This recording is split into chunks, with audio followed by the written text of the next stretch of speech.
Greetings, everybody. We're back. This is the fourth video.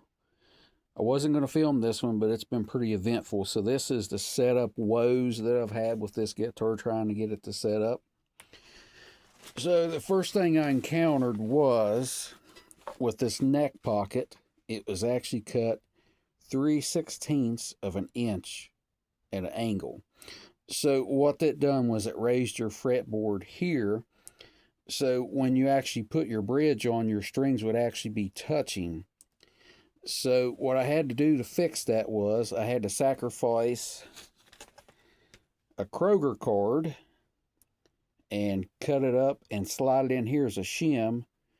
And of course, bolt it down and then crank your bolts down here.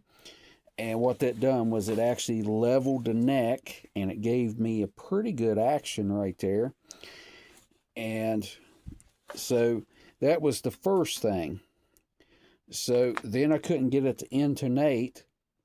So the bridge originally, we had the screws facing towards the tailpiece, which generally would be correct. This guitar would not intonate like that. So I had to turn that around. So the next thing I come across to get an even better action was the nut was entirely too tall. So I actually took the nut off and shaved it down. So what I done was I marked a 1/16 of an inch on each side and I level sanded it on a block. And believe it or not, this guitar actually has a bone nut on it. I was really surprised. So that actually got the action and the playing good. I'd already pre-sanded the edges of the frets. So here's where I mounted the strap. I actually use these rubber Fender and Dunlop strap locks. I could not get a screw, and plus I didn't want to mess with the screw since the whole shim in the neck deal. So I actually mounted the screw in between. So when you shim a neck, generally you're going to shim from the back here and raise it up closer to your strings to get a better action. Which if you're doing Jacksons or those style guitars, Ibanez, that's what you would do.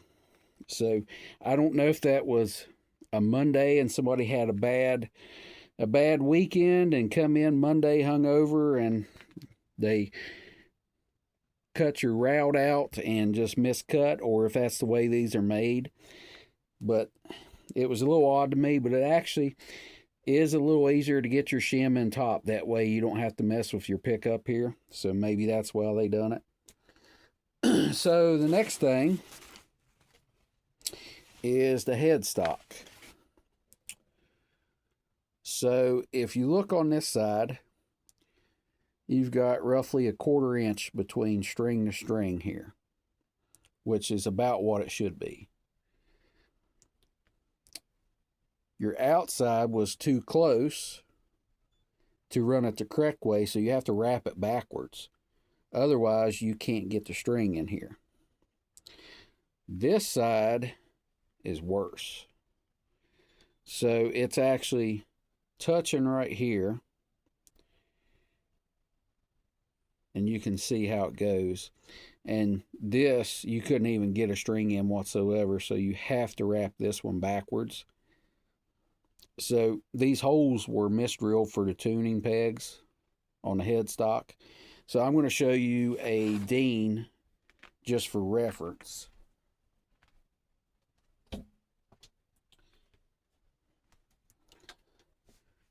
So that is a Dean headstock, and you'll see there's roughly a 1/4 inch here, 1/8 here, pretty much the same on both sides.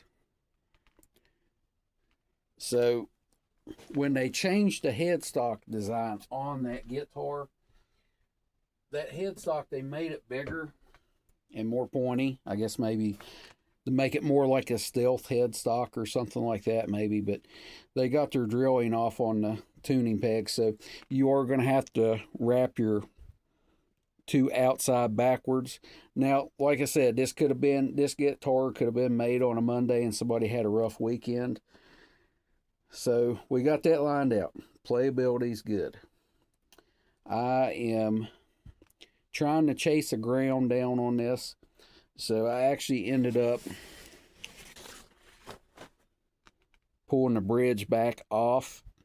I actually cleaned up this actual pole piece, the screw threads the best I could without messing them up, the bottom, and then your groove where your tailpiece fits in. I sanded it, and then inside the tailpiece, try to eliminate that ground. But somewhere in here, it could be me or something, but I'm going to keep chasing it down, and as soon as I catch that ground, I'll play it and do a playthrough. So there's been a lot of people talking about, why are you not using Dimebag pickups? If you look real close, these carving pickups, they have screws and poles all the way across. So in essence, they're doing everything that a bar pickup, like a Bill Lawrence pickup's doing. And the neck pickup is actually double rows of screws, both sides. So that's almost kind of Tony Iommi Black Sabbath like in that pickup. And as soon as I get this ground lined up, I'll give y'all a playthrough. Thanks for all the new subscribers, and I'm really glad y'all like this kind of content. Let me know, if you want to see anything else. I do have another build scheduled. I've got a few amp videos I'm going to do, and a guitar video, a new guitar. And like I said, just give me a subscribe, give me some likes, let me know that you like the content, and thank y'all. I appreciate every one of y'all.